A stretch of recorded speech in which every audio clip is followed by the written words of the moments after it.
For advertisement, call 8125893028. Our Gmail maxtvtelugu@gmail.com. శ్రీమాత్రే నమః.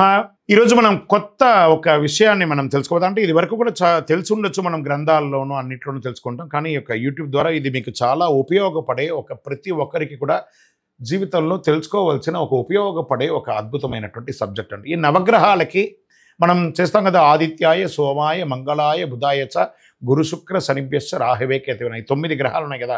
ఈ 9 గ్రహాలు ఎవరు, వాళ్ళ తల్లిదండ్రులు ఎవరు, వాళ్ళ నక్షత్రాలు ఏంటి, వాళ్ళ యొక్క రాశి ఏంటి, వాళ్ళ వర్ణం ఏంటి, వాళ్ళ వాహనం ఏంటి, వాళ్ళకి ఇచ్చే నైవేద్యం ఏంటి, వారికి అధిపతిగా ఉన్నటువంటి నక్షత్రాలు ఏంటి, వాటి గురించి మనము ఇప్పుడు తెలుసుకోబోతున్నాం. ఈ కేతుగ్రహం వచ్చిందంటే నాకు ఆరోగ్యం దెబ్బతింటుందేమో, నాకు యాక్సిడెంట్స్ అవుతుందేమో, నా ఇబ్బందులన్నీ వస్తాయేమో, అవన్నీ ఒక పక్కన ఉన్న ఆయన ఎలాంటి వాడు, ఎలాంటి అనుగ్రహాలు ఇస్తారో కూడా చూద్దాం. ఇప్పుడు కేతు భార్య వచ్చి చిత్రలేఖ, ఎవరెవరికైతే ఏమేమి ఈయన పూజిస్తే వచ్చే లాభం చెప్తాను చూడండి. ఆస్తి నష్టం, చెడు అలవాట్లు, పుత్రదోషం, ఇవన్నీ కూడా అనారోగ్యంగా ఉన్న వాళ్ళకంతా అనారోగ్యం తొలగిపోవాలనుకుంటే ఈ కేతువును పూజించక తప్పదు.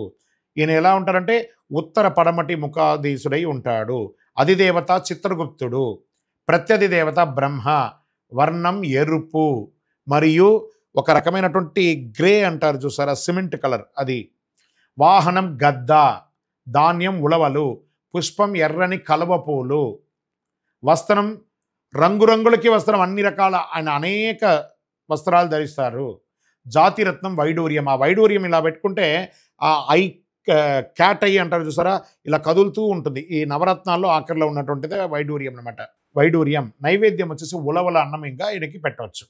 ఇంత అద్భుతమైనటువంటి ఈ నవగ్రహ విశేషాలను తెలుసుకున్న ప్రతి ఒక్కరు కూడా ఆయురారోగ్య ఐశ్వర్యాలతో ఉండాలని ఆ అఖిలాండ కోటి బ్రహ్మాండ నాయకుడు శ్రీ ధర్మశాస్త్ర అయ్యప్ప స్వామి వారిని ప్రార్థన చేసుకుంటున్నాం. తిరుపతికి వచ్చినప్పుడు మన దేవాలయాన్ని తప్పకుండా దర్శనం చేసుకోండి. విజయోస్తు.